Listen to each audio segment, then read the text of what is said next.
Welcome to another episode of The Influential Nonprofit. I am your host, Mary Ann Dersch. I am here today with Kiersten Hill. Kiersten, right? Yep. Kiersten. Yep. Because Kiersten. I have a friend who's a Kirsten and I'm forever mixing it up in my head. Okay, Kiersten Hill, Nebraska-native, woohoo, Lincoln. And here's what I love. I'm just gonna pick little parts of your bio here.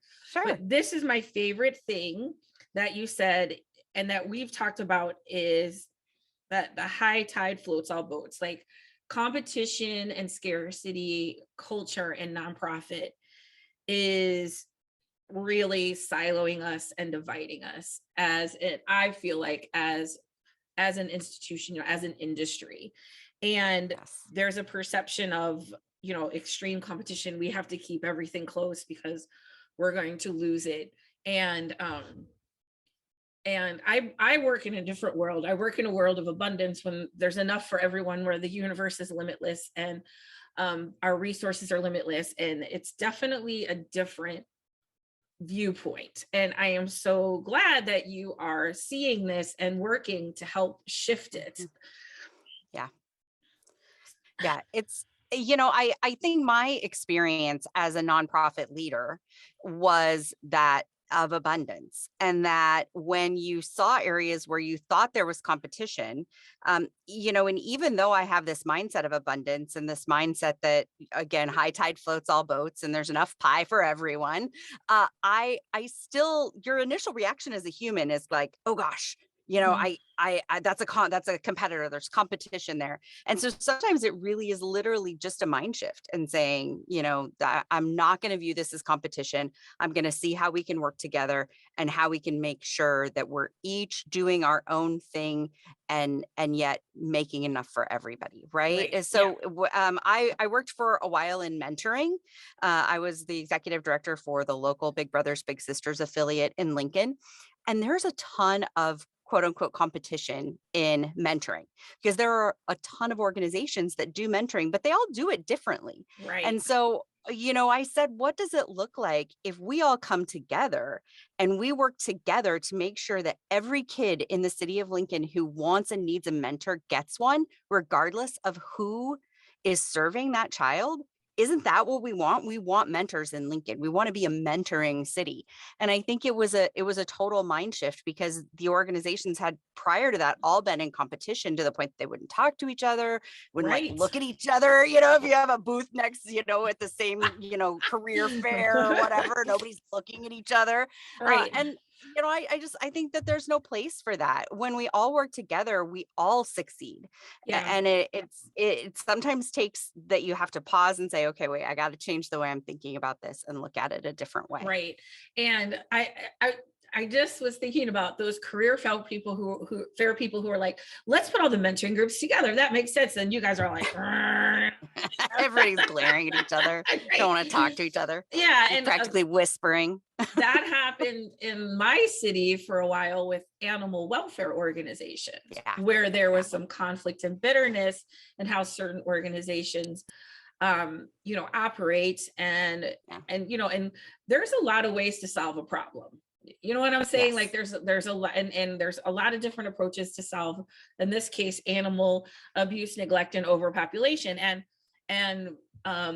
then, over time it shifted a little bit to where, there's more connection. And as far as like our work, and we're going to get into that in a second, I feel the same way as far as collaborating with colleagues, sharing what I know, because there are no shortage of nonprofit leaders who need and want leadership training and to get re-inspired about their work. So I don't worry about that. Right. Absolutely. And not everybody is a fit for every person. Different personalities, different needs, different work styles. And so I think it's really important that we recognize that, there's enough for everyone. And you put out in the universe who you are and what you do and how you do it better and differently than anyone else, and the right people will find the right people. Yeah. It all works out. And I want to share with you this concept, and to the listeners, this concept, like we look at polarity right now as bad, like as far as like Yeah. polarity. But actually, if you look at polarity as far as like, and you can look at this as a fundraiser too, like I want to attract my right people and repel my wrong people. Like I'm at, like, you know what I mean? Like I just like bring me the ones that are a fit, because then and then the other ones, like I don't even need to deal with them, and how much easier the work would be, right? If like, but it feels weird to feel like you're going to repel someone, like, but I mean, if you look at that, that makes sense. Like I want to attract the right kind of donors that are aligned with my mission, who where the relationship is easy and there's flow and there's a high level of trust. Yes. And everyone else can like, but that comes from an abundance mindset, because that assumes the underlying principles, that I assume that there is enough of those good people that are the right fit, that I can release the people who aren't a good fit. And in releasing those people, right? Like, but if I'm in the competitive mindset, then I have to keep all these people because I don't know where the next one's coming from. So I wind up like in difficult relationships with donors that aren't in flow. Well, and I also think too, donors are a constant ebb and flow. Even your good ones, right? Even your very best donors, there are going to be some years that they're completely aligned with your mission and they're going to give more than in other years. They may trade off with other organizations. And so even with our very best donors, we have to recognize that it's not always going to be this consistent, steady stream. And the tighter you try to hold on to that, the harder it is to hold on to it, right? And so you have to sort of be open to finding other donors and welcoming other relationships while you're still nurturing those. But I think the tighter you try and hold on, the more it kind of goes badly for everyone. Yes. So you are the director of nonprofit solutions at Firespring. So what do you do for nonprofits? Yeah, so Firespring is a full service communications, advertising, marketing, and printing agency. We literally can do anything from strategy and creative all the way through to printing, mailing, websites, all kinds of things. And so about 50% of the clients that we have at Firespring are nonprofit clients. We have over 1,300 nonprofit websites alone. Wow. And so I know, right? And so my role is to help our nonprofit clients who really are looking at strategy. So, when am I going to send this mailing? What am I going to send? Am I going to do direct mail with it? All of those things. So I'm working with a lot of our clients, our nonprofit clients in particular, on strategy. The other thing that I do is help to do webinars and training for nonprofits. So Firespring has a really robust webinar series for nonprofit organizations where we talk about marketing, fundraising, board fundraising, all different kinds of nonprofit related topics, social media, direct mail, any of those topics. And I do a lot of webinars on those. And then I help our internal team to understand nonprofits. When you've worked in a nonprofit, you understand it's a little bit of a different beast. It's sort of a small business, but it's also not a small business. And there are some really interesting intricacies that happen in nonprofit. And so I help to educate our staff on, what happens in a nonprofit. What's the buying cycle look like? Most executive directors don't make the decision to buy a website on their own.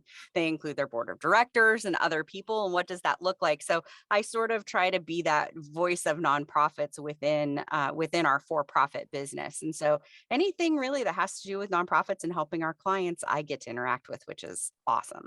That is awesome. So what do you feel like is the most, what do you see as one thing that I think nonprofits could shift their strategy to be more effective? Well, I think, there are some nonprofits who are already doing this, but I see the vast majority of nonprofits looking at things based on cost as opposed to investment. So, this new website is going to cost me $5,000. Well, yeah, it's probably going to cost you $5,000, but you're going to save so much more time. It's going to attract people to your organization. It's going to attract people to volunteer and to donate and all of those things. And so the investment that you're making in your organization is well in excess of the $5,000 that it's going to cost. Yeah. And nonprofits tend to look at a lot of capacity building tools, marketing tools, even some fundraising tools on a cost basis as opposed to an investment basis. And I think I would challenge, especially those small to mid-sized nonprofits, to really start thinking about capacity building and what your return on investment is, as opposed to just what the receipt says, or the invoice, what the cost is. I see that as well. I think it is shifting, right? I think we're understanding, that infrastructure like a website is important and is in the long run an investment. I also see, because I work with nonprofit leaders, right, on leadership development, interpersonal communications. And a lot of times they'll say, well, I want to train my staff before I train me. I'm like, and but it starts with you, and one of the things that you just made me think of this, that I kind of moved away from, was people would say they would want to pay me to come and fire up their board. And I kind of don't really do that, because that wasn't really working. That was not, to me, that felt like a cost, not an investment, because you're just gonna, and it'll move the needle for a minute, and then it's just gonna go right back to where it was. Why instead of paying me to do that, why don't you invest the money in your own training so you can fire up your board whenever you want? Right? That's an investment. You know what I'm saying? Yes. Then you don't need me to do it. You know how to motivate them and engage them when you want, because I'll teach you exactly how to do it. And you see, it's a shift to I wanted the money to kind of make this problem go away, instead of, investing in the infrastructure and the training to really create the outcome that you want. And that's my wish for folks. No, absolutely. I think we all see those things where it's just, sometimes those easy fixes don't really exist, and investing in the right places will get you the responses that you need. Because I think that's also a thing, and that you may see is okay, if I spend this money on my website, then I won't have to worry about fundraising anymore. You know what I'm saying? I'm going to have this amazing website, and then the money will just roll in, Yeah. Well, and we always tell people too, you have to have a plan for what you're going to do after you have your website. How are you going to tell people you have a new website? How are you going to drive people to it? Because you can have the most beautiful website in the world, and if you're not driving people to it, then it's just existing out there all beautiful by itself, and it's not really benefiting your organization. And so you also have to have a plan for how you're going to implement that site. So how do you see the branding? I spent 25 years working with nonprofits and their brands. How do you see how do you see nonprofits using branding now and in the future? I think branding has to be at the core of what you're doing. And your brand has to align with your mission and with the story that you're trying to tell about your organization. And if I look at your brand and I don't understand what you do, or it looks like it was clip art from, 17 years ago, then you definitely need a refresh. And I think I'm seeing that more nonprofits are understanding that and are willing to make some investment in enhancing their brands. And And so I hope that that will continue. You know, I hope that people will continue to see the importance. We do a website based webinar. So talking about, you know, what you need to put into a killer website. And one of the ABCs, and the B is branding. You need to make sure that your website matches your branding. And so that's probably the first thing that nonprofits need to work on, you know, even before a new website and all of those things, because if your brand isn't aligned and it isn't matching your mission and the story you're trying to tell, then it definitely needs some work. And I hope that nonprofits are recognizing that, maybe more so than they were, you know, 20 some years ago when I started in nonprofit. And I love that. I also see that, like, when I first started working with nonprofits and brands, one of the things I had to do is explain to them what a brand was. We don't have to do that anymore. We get Right. we Yes. get Thank it. goodness. So this is Yeah. what it is, and here's why you Uh-huh. should have one. Because Yes. the thing is, we all, because if you look at your brand as a reputation, we all have a reputation. Whether we want, a brand is just intentionally cultivating that reputation, right? Like, Yeah. contributing to it, because you're going to have one. It's like a culture. Your culture. You have a culture. It just now, like, but if you're conscious of it, you're going to create the culture that, right, that helps you Right. get the outcomes that you want. So by default, you have one. So what Mhm. about like social media? And, you know, because I know you work with a lot of strategy. So I'm interested, like, how can nonprofits, or what do you see nonprofits, how are they using social media? How could they use it better? Well, I think the key thing, in my opinion, and this goes for messaging overall, but particularly when it looks at social media, there are two things I think about. Number one, you can't do it all as a nonprofit. So it is not possible if you're a huge nonprofit, you have, you know, 100 employees and you have a whole marketing team dedicated, maybe you can somewhat do it all. If you're a small shop and there's, you know, 4 or 5 of you and you've got one person who's doing probably marketing and development together, you probably cannot do Facebook and Twitter and TikTok and Instagram and Snapchat, you know, like, you can't do it all. So you have to then do the second thing, which is identify your audiences. So who are the people that you need to communicate with, that you need to share your message with, or that you need to, you know, to educate and inform? Who are those people?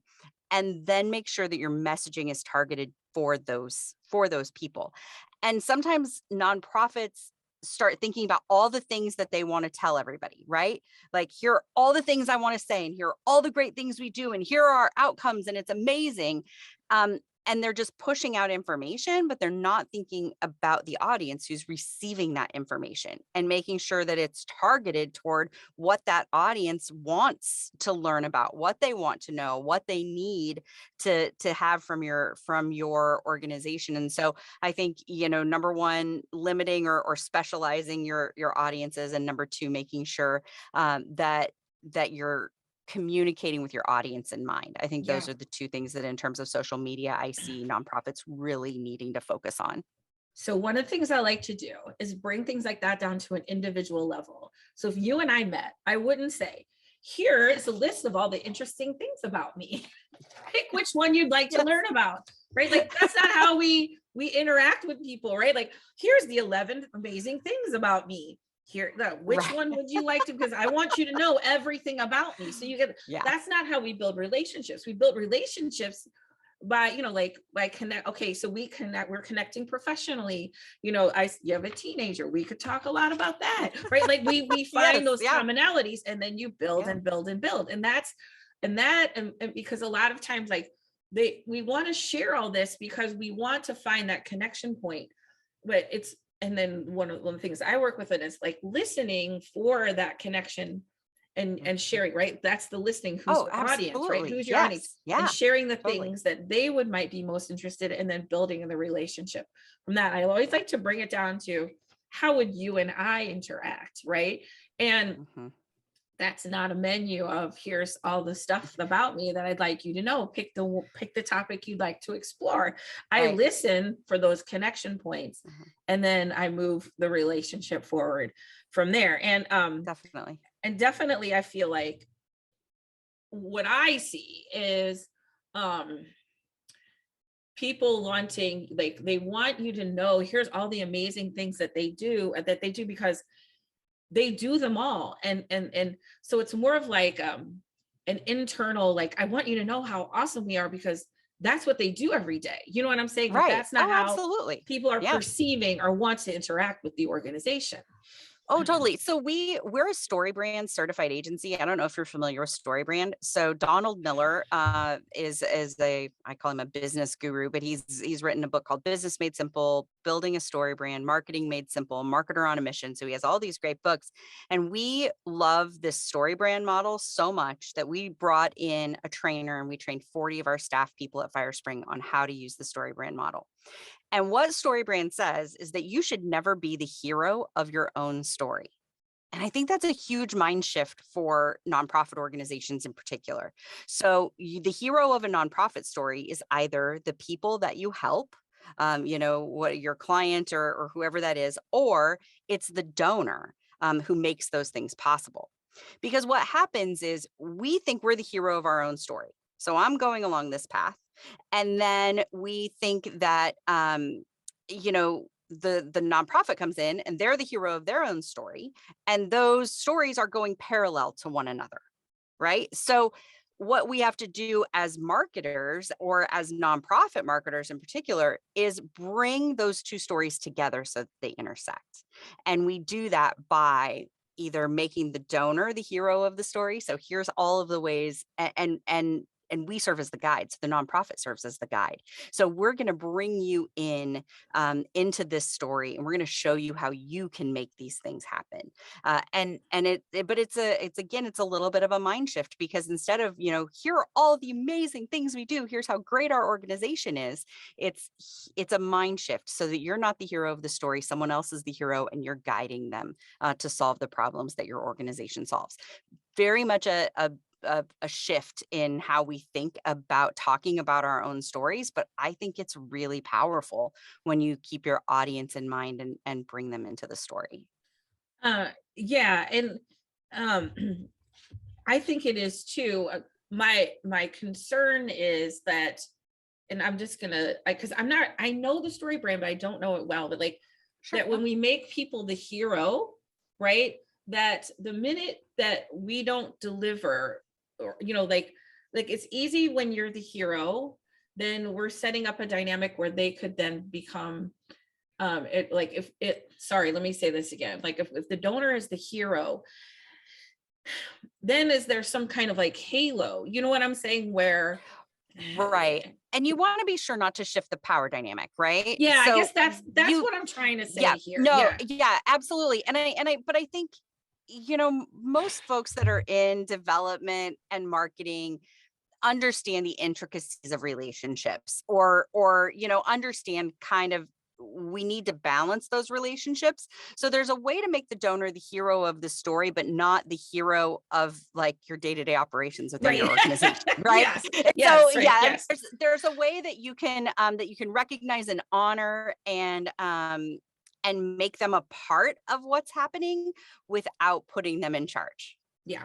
And I think that's the responsibility of particularly fundraisers in this case, is, how do we bring them into the story? How do we make them a part of it? How do we celebrate the role that they play in that, but not allow them to dictate how we do business? Yeah. I think I do think that's an important thing to remember. And I think you want to make sure that you're continuing to balance the power dynamics, especially in individual major donor relationships.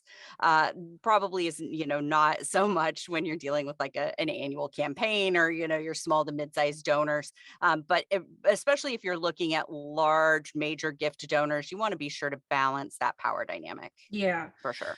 I love that. And I appreciate your response to that, because that's one of the things I think that we're moving more to, like, in community centered fundraising, is creating partnerships with donors, instead of like, Yes. let's come down off the pedestal and solve problems together, right? And Absolutely. And I'm all for that model. I think that's a really great model. And I think what we're talking about is working together. yeah. But I also think that there's a way to do that and still have them be a part of the story, Yeah. as opposed to here's our story and we're telling you about it. Here's Yes. how you're a part of it. And I think that's the story brand difference, is we're bringing people in and having them be a part of the story, but it doesn't necessarily mean that they're writing the story, right? We're Yeah. still Right. in Yeah. charge, and Yeah. we still have to balance that power dynamic. Yeah. I love that. Okay. One of the things that you talk about is, if you want to really move the needle with investments that will pay off, invest in marketing and development first. Yeah. And I see in my experience, this is what I've seen, is organizations hesitant to invest in marketing. I don't think marketing and marketing directors, if there are any of you listening, I got you, get the respect or the credibility that they deserve, and just investment in marketing. Like, maybe because when I worked at 501 Creative for 16 years, and like every board's like, well, can't we get somebody to do that for free? Like, Yep. there's a resistance to invest in marketing. Sure. And I'm Absolutely. trying to figure out why that is. I don't know, but because really, if you're going to attract people to your organization, you need to be out there telling your story and, Right. attracting, building that brand. Absolutely. I think that the reason that people don't, boards in particular, don't make the investment is because good marketing, when it's done well, looks easy. And I think that boards think this is easy. Why do we need to pay someone a full-time salary to do Facebook? You know what I mean? And so I think that good marketing, when it's done well, looks like it's not complicated. And I think that's where the majority of the pushback from boards comes from. But I mean, that's a secret, right? I mean, that's the secret sauce, is that I love that. So that is yeah. a mic drop phrase right there. Like, yeah, good marketing when done well looks easy. Yeah. And like, so, well, I remember like when viral started to be a thing, and the board like, can't we make something go viral? Like, that's just not how it works. Like everybody wanted to be the ice bucket challenge. Can't we figure out something like, remember that? The same thing. Yeah, everybody. Why can't we, what can we just do that's like the ice bucket challenge? No, like that is lightning in a bottle. And anyone who's trying to chase the ice bucket challenge is going down a bad road, because those things just don't happen for every organization. If they did, we'd all be doing it. Right. That is a super rare occurrence. And part of what was so great about it was that it was so simple. But those total viral fundraising efforts just don't happen. Right. And gosh, I wish they would happen for everybody, but they don't. And so you have to invest in good marketing on a consistent basis, and really focus on honing your mission, honing your messaging, really targeting your audience. And that takes consistency, and it takes dedication, and it takes a person who is really knowledgeable about how to do it well, to do that. And it's, so if you're going to invest in anything, invest in your marketing, invest in a good website, invest in your communications plan and your strategy and your messaging, and then the fundraising is going to follow. Right? Because once you're telling your message consistently and well, people want to get on board with you.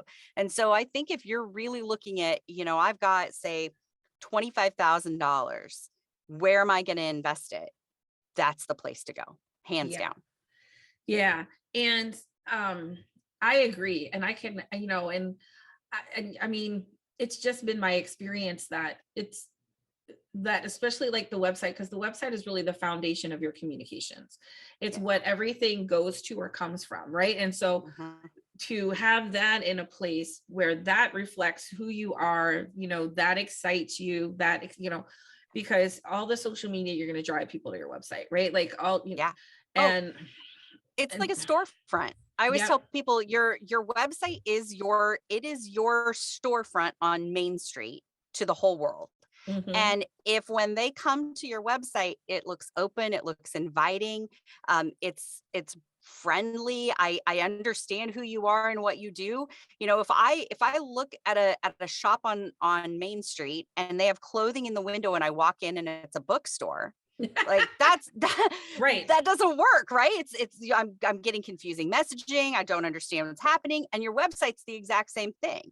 You know, if you're putting up one piece of information on the front page of your site and different information on the inside, or if your branding doesn't match, you know, if they're you know, seeing a brochure and it's got one logo on it and they go to your website and it's got your logo from 2 years ago, you know, then they don't understand, they don't know what to expect. And all of those things actually send a message about your organization, and it's not a good message. Right. And so, you know, those kinds of things are the things you really need to make sure are shored up, because that's the first interaction that people are going to have with you. Right. Again, let's bring it down to you and me. Like if I tell you I'm this, like, right. And I show up, like all of a sudden I show up and I, and I'm dressed all, really different from the way I typically would, which is like a Yeah. little bit edgy and like, who are you? Because you said you were this and that creates doubt. And doubt creates Yes. uncertainty, but trust is the basis of any relationship. And so Mhm. branding is just how we create trust, because like what I'm showing you that who I am and what I do is in alignment, right? Like Right. I'm telling you who I am, telling you who I am, and what I do, like what I say and what I do are as close together as possible. And Yeah, that's trust. And absolutely. that's how we build trust with each other. That's how we build Mhm. trust as an institution. And I think that one of the things that I see, so I'd love to hear, is images and photography. I feel like that is one thing that if you could really invest in, because we are a visual people, and social media and websites and people want to see. And Yes. and we tend to kind of like default to, because everybody's got an iPhone, it can take a really good picture. But I was thinking about what you were saying about marketing. Like the good one looks simple, but I feel like that's photography too. It looks so Yes. easy, why can't we just take some Mhm. pictures? And Oh, absolutely. like, and to really get, and you don't have to have it every month. Like if you could get some really good shots, they could last you a few years. You know what I'm saying? Mhm. Of just like that really pull people in, because that we are visual people, and all these mediums that we talk about, all our social media, those are visually based. And I feel Absolutely. like we tend to just like take a picture and throw it up there. And yeah, social media, you can take a picture and it doesn't have to be professional, but there are certain places, especially on your website, where if you can get one or two images to pull people in, and Well, and you want it to reflect really your organization, your community. When I was at Big Brothers Big Sisters, one of the things that we invested in every year that I was there was some sort of a photo shoot. And it was our bigs and our littles. It was our people. We were in our community. So people could see that we were like downtown in the Haymarket, or we were at Pioneers Park, right? They were identifiable locations in our community. So you could see we were a program in Lincoln. And then we used people that were in our program, right? So all of our images were really authentic, and we could get a year or two out of each of those photo shoots, and we would use them in a variety of ways. They would be right. online, they would be social media, they would be on the website. We would make Christmas cards out of them. Like we would do all of the things with those images, but it was an investment that we made on an annual basis in our organization. And good photography, good imaging is awesome. And if you have the money, take it a step further and do video. Yeah. And good video is also, video is king, especially on social media. And It's so, I think both of those, investing in imagery and investing in video are really, really good places to put those dollars. If your branding and your website and all of that stuff is up, then that's the yeah. next thing to do. Yeah. And so it's so interesting because in St. Louis, we have Big Brothers, Big Sisters of Eastern Missouri. Mhm. And I had nothing to do, they were my client a long time ago. And Becky, who's the executive director, was on my podcast a while back. Like, I love their website. And one of the reasons I love their website is the strength of the images. And so anybody, you can go to just Google Big Brothers, Big Sisters, Eastern Missouri. Like you can see what I'm talking about. And so funny because Yeah. you were the executive director of yours, but like how much those images then tells the story in a way that like, picture paints at that, or what is it? picture says speaks 1,000 words or whatever. Like Yeah. that, but right, like social media, video and photos to really invest in some quality, because you can, you can use that and you can use it on everything, right? Like you don't have to worry Absolutely. about what you're going to put on the Christmas card, what you're going to put on, like, because it's done, it's all out there, what you're going to put It's on the all done. gala Yeah. invitation or whatever, or on the Absolutely. annual appeal, you've got it done. And I do recognize that organizations like Big Brothers Big Sisters and, you know, animal rights organizations and Make-A-Wish and some of those have much better access to photographs and images than, you know, homeless shelters, domestic violence organizations, you know, substance abuse facilities. I understand that those images are more challenging, but there are still ways to do it. You know, you can hire actors in your location, you can stage photos. There are also a number of clients who, if they are asked, they are willing to be in photos. They are willing to share their stories because it's part of their healing journey as well. And so, you know, we have to make sure that we're using stories in an ethical manner, that we have consent and all of those things, but we also can't shy away, even in those tough subjects. We can't shy away from making sure that we're making images and video a critical piece of the marketing tools. Yeah. And I know you believe, and I believe everybody has a story to tell. Everybody has a compelling story to tell. Everyone has a visual story to tell. It's just a matter of like, and we say, well, I can't photograph those people. Oh, okay. Yes, I get that. And let's think about it. How can we do that? Because I understand like mental health and, you know, and certain things where it feels difficult, and like advocacy and policy organizations often struggle with this. But I always think that if we just like, instead of using that as a barrier, using that as an opportunity to get creative about how we tell the story. Absolutely. Yes. Yeah. And there are ways to do it, and there are ways to get creative, and there are ways to really still be impactful, even if you have to be careful. Yes. And so I think that's, you know, there are ways to do it. And I hope that more of those nonprofit organizations will really branch out. I'm doing a training specifically for one of those kinds of organizations here in a couple of weeks on storytelling. And we're specifically talking about how to get good images and how to get good stories. That's even amazing. In those difficult places. Awesome. Yeah. Okay. I just looked at, this is so fun. I don't want to stop. And I know, same here. Okay. Now I got thrown a little bit at the beginning of this. And then I jumped right in with, because I saw, you know, I want to talk about this idea of abundance and releasing competition. And I forgot to ask my opening question. So I'm going to ask my opening and I'm going to ask my closing question right now. Okay. Okay. So the opening question is, tell me something that you're really proud of that you don't get to brag about a lot.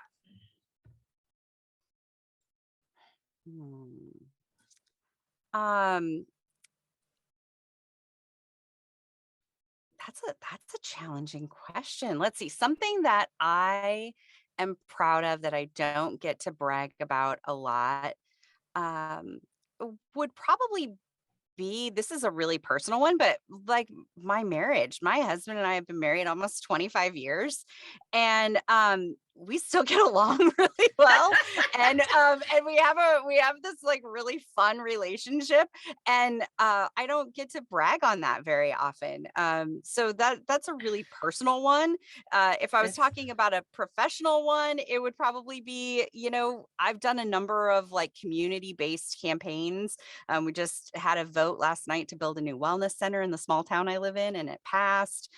Being a part of those things, I did a middle school bond issue campaign a few years ago. So being a part of those kind of community things is also something I'm really proud of.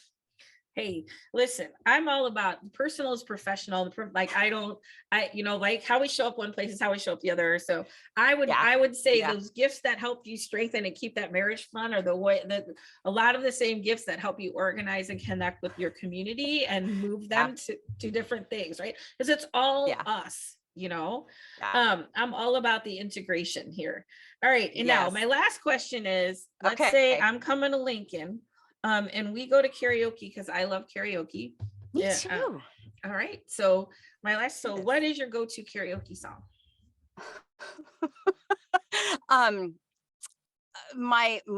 So I've got two. Hit Me With Your Best Shot by Pat Benatar. Yes. Yeah, it's right, right in my wheelhouse. Me too. And I'm a belter. I get it. I'm also a big fan of Hey Big Spender. Ooh, that's a good one. It's like, that's old school. Yeah. That's old school, but those are like, if I, especially if it's like a small crowd and I can, Yeah, but that's a show. Isn't that from Sweet that's a show Charity? tune. Isn't that from Sweet Charity? Yeah. Okay. Yeah. Yeah, because and you get to like bump and grind a little bit, Yeah, right. Like a little shimmy.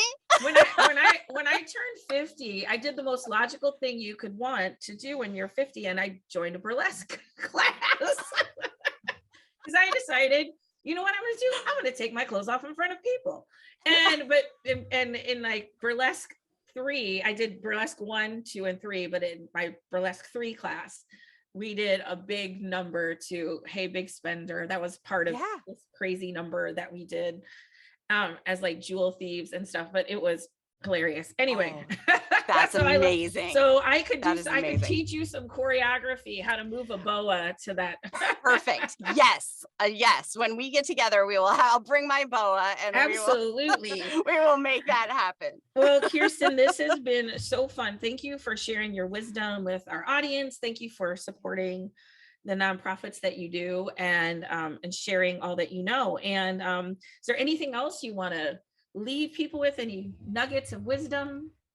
Not really, other than one of the reasons I came to Firespring is if I was going to leave nonprofit, I had to come somewhere where I could still interact with nonprofits and help nonprofits. And that's really what we do. And it is authentically free. So there's we offer free webinars all the time. We offer free strategy sessions and trainings and all of those things. And there are no, there's no hidden agenda there. We just want nonprofits to do better. We want to make communities better. And so if there's any way that we can help out, check out one of our webinars and come learn more with us. Have all the links in the show notes. Perfect. But, use firespring.com. And it's I'm sure you can find it there, but we'll have all the links and all your social media links so people can connect with you. We'll put those in the show notes. So fantastic. It's been great chatting with you, Marianne. Appreciate it. And that is another episode of The Influential Nonprofit. As always, you can go to theinfluentialnonprofit.com, uplevel your influence starter kit. A lot of the concepts that I talk about is in that kit. It is amazing. And so make sure you grab that, and we'll see you next time.